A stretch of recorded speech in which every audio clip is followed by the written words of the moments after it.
Laurent, maintenant rentrons dans le vif du sujet. Explique-nous quel est le fruit de ton analyse sur ce retour du paganisme, et quel est le processus qui amène à ce retour du paganisme. Ah, moi, je ne parle pas d'un retour du paganisme. Je ne sais pas s'il y a un retour du paganisme. De toute manière, ce n'est pas le paganisme qui... Enfin, déjà, il faudrait... je pense qu'avant toute chose, si on commence à parler du paganisme, il faut définir ce que c'est que le paganisme. Et la définition est simple, c'est que le paganisme, ça n'existe pas, quoi. Euh, C'est-à-dire que le paganisme, c'est une construction chrétienne qui a été plaquée sur le milieu, l'environnement, le paysage religieux de Rome avant la conversion. Donc tous ceux qui sont non chrétiens et non juifs, on les déclare païens.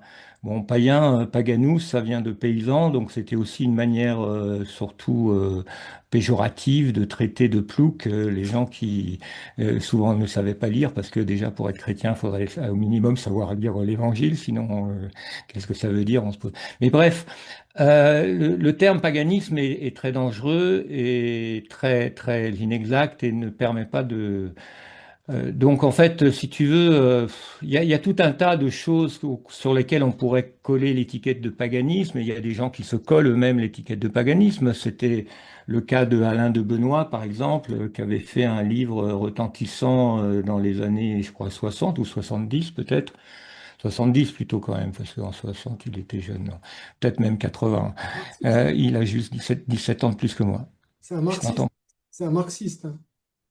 Alors Alain de Benoît, c'est un écrivain, historien. Non, il n'est pas marxiste. Non, il se disait néo-païen. Enfin, il a écrit ce livre, Comment peut-on être païen aujourd'hui? Donc, si tu veux, c'est un philosophe, un érudit, qui est très éclectique, et qui change beaucoup, et qui est assez dynamique, et qui s'intéresse à beaucoup de choses, donc sur lesquelles on a du mal à coller une étiquette, mais qui est connu dans le monde entier, enfin en Europe en tout cas, comme le fondateur de la Nouvelle Droite quand même, tu vois, c'est un personnage au Oh. niveau de sa réputation en Europe.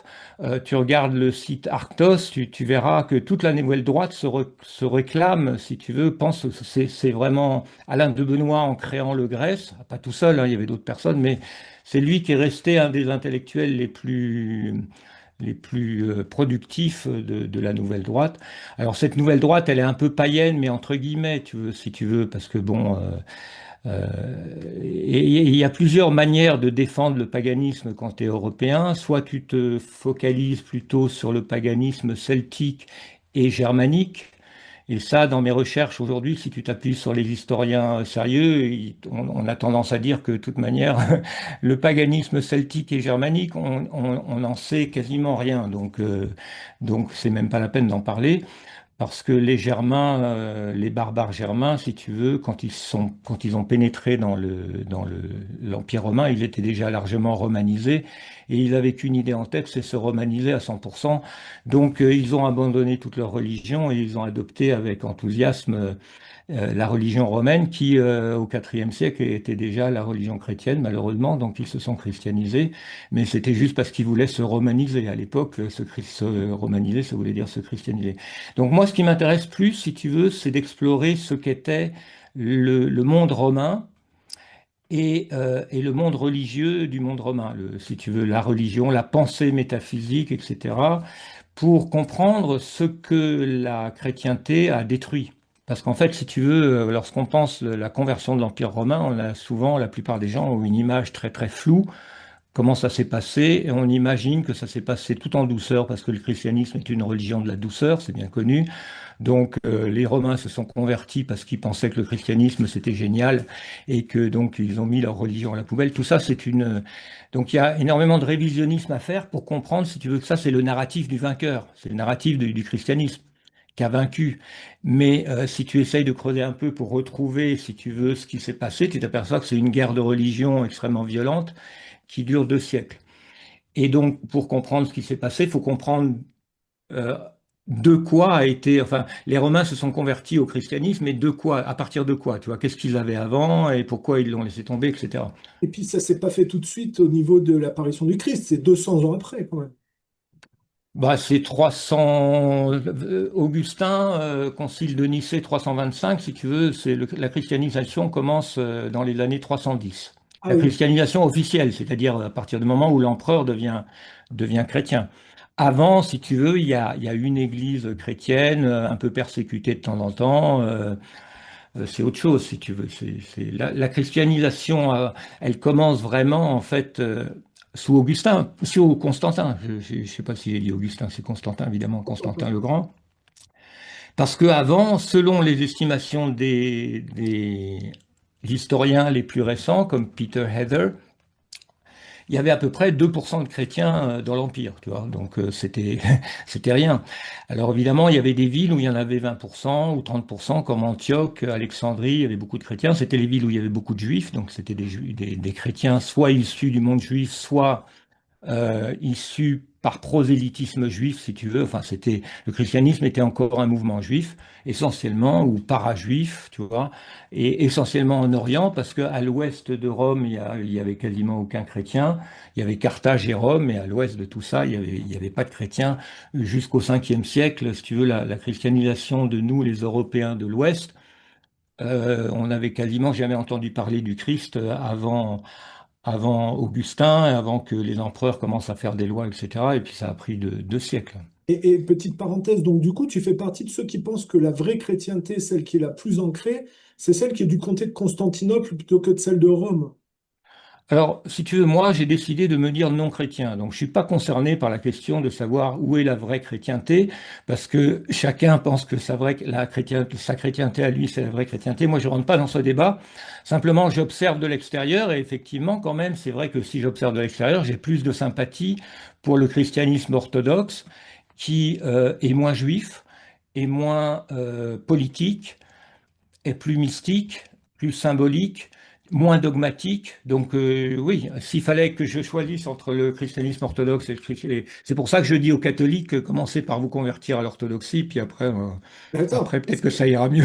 Parce que on avait échangé, tu dois peut-être pas t'en rappeler, mais on avait échangé par mail il y a 10 ans, parce que à cette époque-là, je travaillais sur la différence de mythologie entre les peuples latins avec la mythologie grecque et la mythologie gréco-romaine et la mythologie nordique. Et pour moi, il y a une différence, parce qu'il y a un positivisme gréco-romain. Il y a un combat contre l'animisme. Si tu regardes, dans les temps anciens, les gens étaient très couplés à la nature, donc ils avaient beaucoup de références à la symbolique animale. Si tu prends l'Égypte antique, par exemple, tous leurs dieux ont des têtes d'animaux. Tu vois le chacal, le lion, ils ont tous des têtes d'animaux. Ça, pour moi, alors, ça correspond à une époque donnée. Je ne dis pas que c'est bien ou que c'est mal, mais c'est un animisme à la symbolique animale des temps passés. Mais si tu regardes la philosophie grecque, tous les héros et tous les dieux sont ceux qui battent les monstres mi-hommes, mi-humains, mi-hommes, mi-animaux. Par exemple, la méduse, le centaure, le minotaure. Et je m'étais dit, quand on regarde la mythologie nordique, il y a un défaitisme, il y a une volonté de tuer des géants, il y a quelque chose d'opposé au positivisme gréco-romain. Et on avait échangé sur ce sujet il y a 10 ans par mail, et j'avais dit, c'est curieux, moi je ne crois pas du tout que les croisades, c'est quelque chose de romantique où on récupère Jérusalem parce que, au nom du Christ. J'ai l'impression que c'était pour pallier à une faillite économique, la volonté d'aller renflouer les caisses des puissants par des phénomènes de rap. Et je dis, ça correspondait beaucoup au déferlement des Nordiques dans leur pillage et le viol d'autres cultures, si tu veux. Et comme par hasard, puisqu'on parle de Constantinople, au départ, les croisades, ça s'est décidé au premier millénaire au concile de Clermont là, avec Pierre l'Ermite, hein, et ça s'est très vite déporté dans le temps vers Constantinople, parce qu'au bout, à la fin des croisades, ils vont piller Constantinople. Et qu'est-ce Ouais. qu'ils font à Constantinople? Ils brûlent les bibliothèques où sont entreposés les livres et le savoir gréco-romain.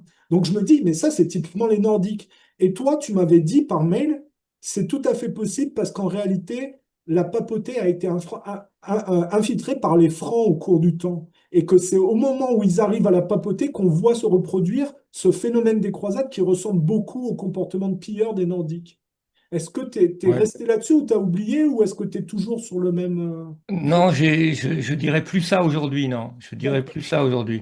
En fait, Si tu veux, depuis un an et demi, là, je ne lis pratiquement que sur l'Antiquité tardive, donc en l'occurrence la période des invasions barbares, donc sur les barbares, donc j'essaye de lire tout ce que je peux pour comprendre la christianisation, mais aussi la christianisation des barbares, parce que si tu veux, bon, comment les barbares ont été intégrés à tout ça et tout, donc d'où ils viennent eux aussi, de quelle sorte de et en fait, j'ai tendance à penser aujourd'hui, d'une part, d'abord, que toute cette mythologie nordique, elle est très tardive. Tu sais les sources les plus anciennes, c'est le 11e ou même 13e siècle, tu vois. Donc, bon, c'est des choses qui ont été écrites. On ne sait pas très bien si ça correspond vraiment à grand-chose d'authentique. C'est écrit par des chrétiens, etc. Bon, mais passons là-dessus. Et puis surtout, si tu veux, sur le fait que notre héritage, européen, il n'est pas nordique, il est vraiment gréco-romain, si tu veux. Ça, pour moi, c'est devenu une conviction très profonde. C'est-à-dire que l'influence nordique, euh, elle existe et elle a été, il y a eu des modes, les chevaliers de la table ronde, il y a des périodes au Moyen Âge où on valorise les histoires des Bretons, là, des Celtes et puis des Germains, tout ça. Ça n'a jamais été perdu, mais ça s'est mélangé, si tu veux, à la mythologie gréco-romaine qui était extrêmement riche, qui était surtout la mythologie grecque, parce que les Romains, ils n'avaient pas beaucoup de mythologie, ils en ont fabriqué un peu, mais en imitant les Grecs. Mais la dernière chose aussi par rapport aux barbares, si tu veux, c'est que il semblerait, d'après les historiens récents, si tu veux, c'est que les barbares, jusqu'au deuxième siècle de notre ère, ce sont des populations d'agriculteurs qui vivent un peu sur les frontières ou plus ou moins. Ils sont harcelés par les Huns au nord, donc quelquefois ils se rapprochent du Danube, du Rhin, et puis évidemment ils lorgnent le luxe de la civilisation romaine, donc ils font des escapades, etc. Mais ils n'ont qu'une idée en tête, c'est effectivement de s'intégrer à l'Empire romain. Et ce ne sont pas des populations guerrières à la base, mais ce sont des populations qui ont été militarisées par les Romains parce qu'ils ont été énormément enrôlés dans les légions. Donc à partir du deuxième siècle et surtout du troisième siècle, les armées romaines sont constituées en grande partie de légionnaires, de mercenaires, qui sont soit intégrés dans des légions, soit carrément comme un peu comme des milices avec des contrats particuliers, donc ils gardent leurs coutumes, éventuellement leurs armes. Mais si tu veux, les barbares sont devenus violents et sont devenus des pillards parce qu'ils ont été armés par Rome. Tout leur armement est romain, si tu veux. Ils n'avaient pas d'armement avant de copier les armes romaines. Les épées, si tu veux, l'épée germanique, c'est une épée romaine. Tu le Tu vois, vois ce que je... tu le vois comme ça, toi. Bah, c'est ce que disent les historiens récents. Parce que, Si tu veux, c'est que le monde germain, en fait, ce qu'on peut appeler l'ethnogenèse des Francs ou des Goths, c'est-à-dire comment s'est formé un peuple. Ben, on admet, si tu veux, en général, que des espèces de clans qui se sont alliés pour essayer de conquérir un bout de l'empire. C'est une ethnogenèse très tardive. Ce sont pas des gens qui, depuis 500 ans avant, avaient la même mythologie. Donc, si tu veux, on remet en question beaucoup, si tu veux, l'image un peu romantique des Germains. Les Germains, si tu veux, c'est un peu comme les païens. Ils ont été construits tels qu'ils apparaissent au IVe siècle parce qu'ils ont été utilisés comme des militaires, comme des guerriers. Et donc, ils étaient. Alors, il y a quand même des cas particuliers. Les Vikings, par exemple. Les Vikings, c'est un peu différent parce que les Vikings, si tu veux, étaient encore non chrétiens, mais ils avaient une rage. Il y a un livre tout récent sur les Vikings qui met l'accent là-dessus. Si tu veux, ils étaient enragés contre les chrétiens qui faisaient des coups d'État, des changements de régime chez eux pour essayer de les forcer à devenir chrétiens. Donc là, il y avait une guerre de religion. Et une interprétation récente, si tu veux, des raids vikings, c'est que dans les raids vikings, il y avait un élément religieux tu vois, de haine du christianisme. Tu vois ce que je veux dire? Donc, c'était pas forcément inhérent aux Vikings, aux Nordiques, de venir violer des bonnes sœurs en Occident. Tu vois, ça faisait partie d'une guerre des religions, parce que la christianisation des Nordiques, des Saxons en particulier, a été d'une violence extrême. Tu sais, il y a des épisodes célèbres sous Charlemagne, Charlemagne qui fait décapiter 4000 nobles saxons qui se sont rendus, qui se sont désarmés sous la promesse d'avoir la vie sauve, et lui les fait décapiter tous. Il y a des événements comme ça, tu vois, traumatiques, qui ont fait que il y a eu chez les barbares, qui n'étaient pas christianisés, notamment les Vikings, un élément de cette guerre de religion, si tu veux, dans leur comportement. Ah, on a une vision très différente alors, parce que toi, tu penses que le côté négatif des barbares, c'est leur christianisation en réalité, qui a été Absolument, ouais. ratée et qui a été violente. C'est vrai que quand des gens comme Clovis ou comme Charlemagne s'allient à Rome, au départ, eux, c'est des Nordiques.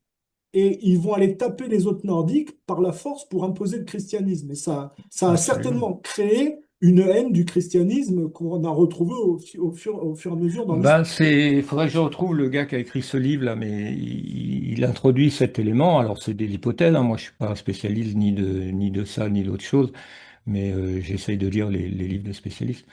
Mais il faut comprendre, si tu veux, c'est ce que j'ai découvert, moi, depuis un an et demi, là. Je me suis aperçu, je pensais pas que c'était à ce point-là, je me suis aperçu de la violence incroyable qu'a été la christianisation. Violence d'État, terrorisme d'État. Si tu veux, la christianisation, quand on dit la christianisation, on pense que c'est l'introduction d'une nouvelle religion dans l'Empire romain. Mais c'est pas comme ça que ça a été vécu. Ça a été vécu comme la destruction de toutes les religions. Sauf le christianisme. Si tu veux, ça a été vécu comme, et comme la religion était partout dans l'Empire romain, si tu veux, tu ne pouvais pas faire un banquet sans inviter les dieux, tout était pratiquement, tu tuais pas un animal sans l'offrir à un dieu. La vie religieuse, c'était la vie, c'était les fêtes, c'était les festivals, c'était les arts, c'était les sports, tout était païen, si tu veux. Donc le christianisme a été une sorte de bolchevisme extrêmement destructeur. Et ça a duré très longtemps. Ça a commencé en Orient, ça s'est poursuivi après en Europe. Et donc il faut comprendre cette violence qui venait du christianisme, qui venait des empereurs chrétiens. Et elle venait pas des barbares au départ, tu vois. Mais alors, juste un petit bémol, l'auteur dont tu parles, il est anglo-saxon au départ. Ouais, je pense, oui, je sais plus, son nom m'échappe, mais je vais le retrouver, ouais. Est-ce que tu te méfies pas de la version que donnent les anglo-saxons de l'histoire en général? Ah, alors, les anglo-saxons, au niveau historique, ils sont quand même un peu plus balèzes que les Français, quoi. Je veux dire, actuellement, au niveau de la recherche historique, dans les domaines que je connais, qui sont l'Antiquité tardive, le Moyen Âge, c'est incroyable les avancées qu'il y a dans le monde anglo-saxon, chez les éditeurs, si tu veux, les grands éditeurs anglo-saxons. Et quand tu vois le niveau en France, tu te dis. Alors, les historiens sont-ils soumis à tu vois, des contraintes idéologiques? Ouais, dans une certaine mesure, c'est vrai, sur certains sujets, mais d'une manière générale, pas trop. Laurent, Ouais. pour être vraiment dans le cœur nucléaire du sujet, on parle aujourd'hui du retour du paganisme. Quand on voit, tu vas être d'accord avec moi, l'histoire contemporaine, c'est quand même beaucoup des oppositions mimétiques, des compétitions mimétiques qui convergent tous vers le projet de Grand Israël et la reconstruction des temples. Tu es d'accord avec moi là-dessus? Ah ben, ça, c'est le projet d'Israël, oui, c'est pas le projet de tout le monde, mais Oui, c'est le mais projet ça se d'Israël. fait sur le diviser pour mieux régner et ce qu'eux, ils appellent la bataille des coqs, c'est-à-dire que tout le monde se tape sur la gueule au profit d'Israël finalement. Oui, oui, mais enfin, je pense qu'il ne faut pas non plus surestimer le pouvoir d'Israël non plus. Il ne contrôle pas tout ce qui se passe. Il ne contrôle pas l'Iran, il ne contrôle pas la Chine, Bon, il ne contrôle pas, tu vois, beaucoup de choses. Leur contrôle n'est pas total, heureusement, quoi. Mais en gros, oui, je suis d'accord avec ça. Mais là où je veux en venir, c'est que s'ils veulent reconstruire les temples, il faut peut-être revenir au moment où ils ont été détruits et qui a ventilé le peuple juif aux 80. Et c'est sous l'Empire romain que ça s'est passé, il me semble. Alors, la question, c'est s'ils en arrivent à reconstruire les temples au bout d'un processus historique de démolition contrôlée, ils ont forcément travaillé, ou parce que l'Empire romain et son héritage n'ont pas fait l'effort de s'améliorer, à saper les fondations et l'héritage de l'Empire romain. Sinon, ils ne ouais, pourraient ouais. pas reconstruire leur temple. Est-ce que tu peux parler un peu de ce processus? Parce que là, on en serait dans la démolition contrôlée de l'héritage helléno-chrétien au profit de ce paganisme que moi j'appelle techno-sataniste, mais que tu peux, tu peux définir autrement peut-être. Je vois pas pourquoi je nommerais le judaïsme paganisme. Le judaïsme, c'est le judaïsme, c'est le yavisme, c'est la religion de Yahvé, c'est pas la religion de Satan. Je veux dire, c'est le yavisme. Après, si tu mets le mot Satan dessus, si tu veux, ou paganisme, voilà, on peut, mais en toute rigueur, c'est le yavisme. Mais oui, alors effectivement, ça me rappelle, tu sais, il y a quelques mois, il y avait Netanyahou, il y a une petite vidéo de Netanyahou qui circulait dans laquelle quelqu'un lui demandait qu'est-ce que vous lisez en ce moment, quoi. Ça semble ressembler un peu à une mise en scène. Mais alors il disait, en ce moment, je lis un livre qui s'appelle Rome contre les Juifs, je crois, ou Rome contre Israël. Non, je crois que c'est les Juifs contre Rome, ou quelque chose comme ça. Ah oui, et pourquoi? Bah parce qu'on a gagné, on a perdu la dernière bataille, mais on va gagner celle-là. C'est ce que dit Netanyahou. Si tu veux, donc derrière ça, effectivement, il y a l'idée qui est tout à fait courante chez beaucoup de Juifs, effectivement, c'est que ils sont toujours en guerre contre Rome. Sauf que Rome a changé de visage. Rome aujourd'hui, c'est l'Europe et les États-Unis, c'est l'Occident. Donc Rome, c'est aussi le christianisme, c'est la Rome chrétienne. Donc si tu veux, la Rome, mais c'est toujours Édom, hein, tu vois, c'est toujours Rome égale Édom. Ils sont effectivement dans une lecture eschatologique et pas forcément les gens particulièrement religieux. Lecture eschatologique pour eux, c'est simplement une lecture biblique. Et ils sont en guerre contre Rome.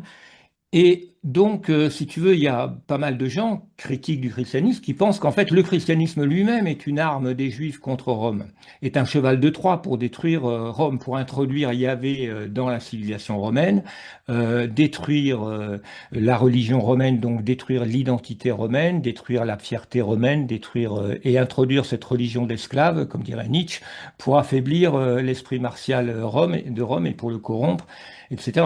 Ça, c'est une thèse que moi, j'accepte pas telle quelle, si tu veux. J'ai du mal à voir la trace d'un complot juif dans le christianisme. C'est-à-dire quand tu regardes l'histoire du judaïsme, du christianisme, chez Paul, par exemple, tu as du mal quand même à le prendre pour un gars qui... Enfin, tu vois, je pense que le christianisme est au départ une vraie religion juive, enfin une sorte de mouvement juif. Et puis, à un moment, si tu veux, après la chute de Jérusalem, le christianisme a décidé, parce que les Juifs à l'époque étaient très prosélytes, de convertir les païens. Mais il y a quand même oui, les païens, les gentils, mais donc il y avait quand même un élément très, très juif dans le christianisme. C'est pour ça que moi je dis judéo-christianisme. Pour moi, c'est pas un oxymore, c'est un pléonasme. Le christianisme est juif, quoi. Pourquoi le christianisme n'est pas une extraction du judaïsme, en fait? Bah, il est une excroissance du judaïsme, mais si tu penses que l'essence du judaïsme, c'est le Dieu jaloux, par exemple, cette espèce Une de extraction, personnage. pas une excroissance, une extraction. Ouais, ouais, une extraction. Mais pour moi, si tu veux, oui, ça l'est, ça dépend du point de vue dans lequel tu... Mais sous-estimer ou nier la part de judaïsme dans le christianisme, je trouve que c'est stupide. Déjà, si tu veux, c'est le Dieu jaloux. L'essence du judaïsme, c'est le Dieu jaloux, c'est-à-dire le Dieu qui ne supporte pas, qui est dans une quête de destruction de tous les autres cultes. Bon, bah, le christianisme, c'est le Dieu jaloux aussi. Il n'y a pas eu plus Dieu jaloux. Le Dieu chrétien est encore plus jaloux que le Dieu juif, à la limite. Donc, tu as des tas d'éléments qui sont fondamentalement, intrinsèquement juifs dans la chrétienté. Après, tu as des éléments hellénistiques, et puis tu as des éléments mystiques, gnostiques, etc. C'est un mélange de plein de choses. Parce que Mais, si on se base ouais. uniquement sur le Christ, tu es d'accord qu'il a dit que les marchands du temple étaient des serpents, il les a chassés à coups de trique.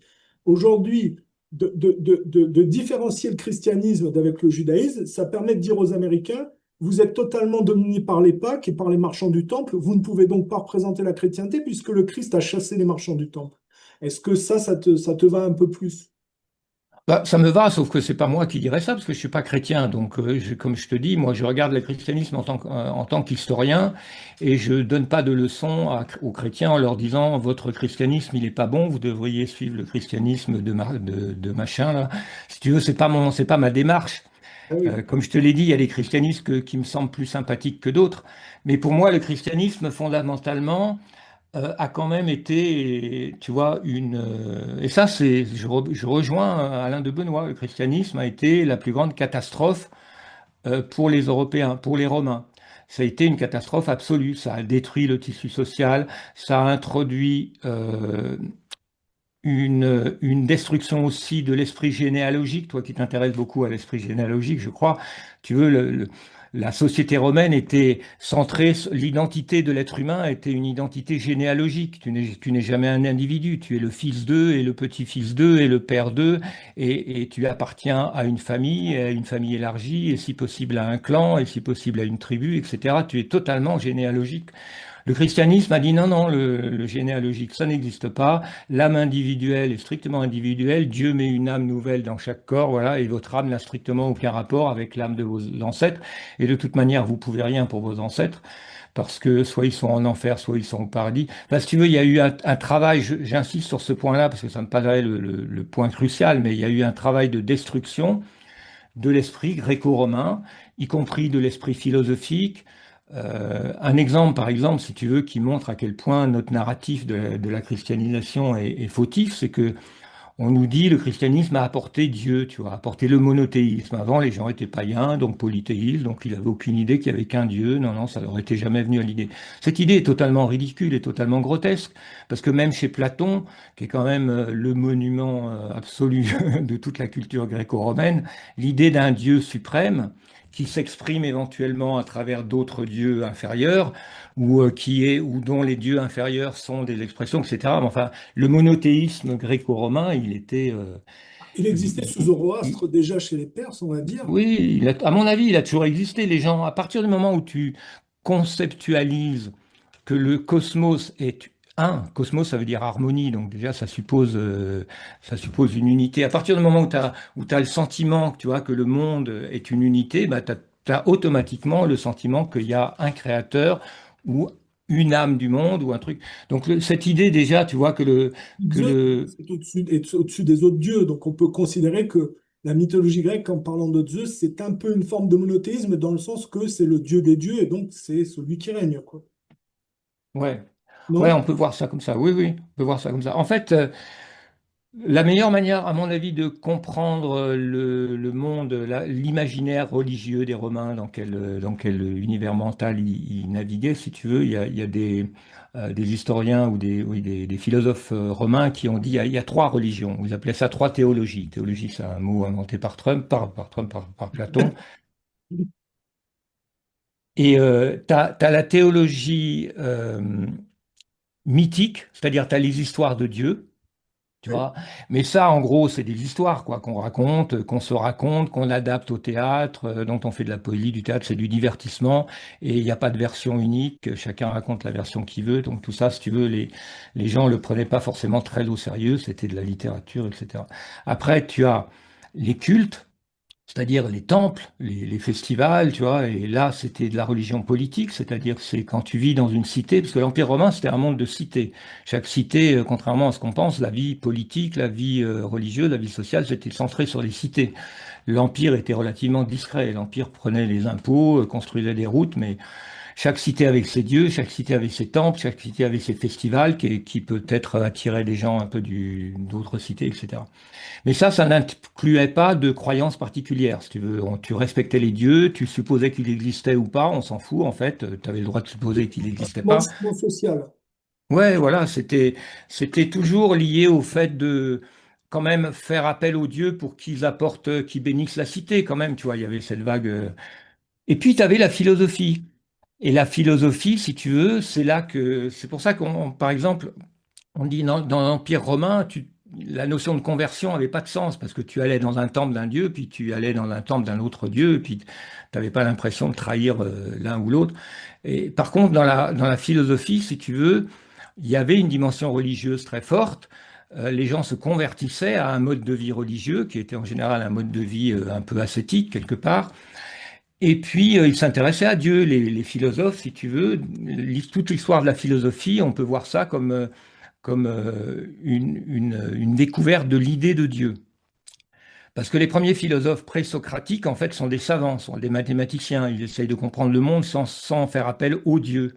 Tu vois. Mais petit à petit, ils arrivent à l'idée qu'il y a un créateur. Et chez Platon, si tu veux, tu as l'idée d'un créateur qui est l'âme du monde. Chez les stoïciens, tu as l'idée que, c'est pour ça qu'on dit que c'est les panthéistes, que Dieu, en quelque sorte, c'est l'âme du monde, quoi. Tu vois, voilà. Tout ça, si tu veux, c'est de la pensée philosophique que les gens qui lisent, et beaucoup de gens lisaient quand même dans l'Empire romain, hein, il y avait peut-être 20% de lettrés quand même, c'était une société assez alphabétisée. Et ben donc l'idée d'un Dieu suprême, ça posait pas de problème, quoi, tu vois. Donc je sais plus quelle était ta question, mais je sais pas Non, si ça répond. non, et c'était pas tant une question, c'était que tu développes un peu ce que tu voulais dire par le retour du paganisme en définissant la source. Parce qu'on disait au départ, si les temples juifs ont été essaient de se reconstruire aujourd'hui, c'est qu'ils ont été ventilés à une certaine époque. Et donc, il fallait reparler de cette époque où ils ont été ventilés. Et c'est vrai que les Ah ben Romains ouais, ont eu ouais. cette réalité d'aller taper toutes les rébellions juives dans les colonies éloignées, parce que les Juifs passaient leur temps à se rebeller et à essayer de mettre des bâtons dans les roues dans l'Empire romain, quoi. Ouais, c'est vrai que pour comprendre en fait toute l'histoire de la relation entre l'Occident et Israël, effectivement, il faut remonter très très loin. Il faut même remonter à l'époque hellénistique parce que c'est à l'époque hellénistique que Israël commence à susciter des troubles et à être en guerre contre les Séleucides et même à un moment contre les Ptolémées d'Égypte, c'est le site de Syrie.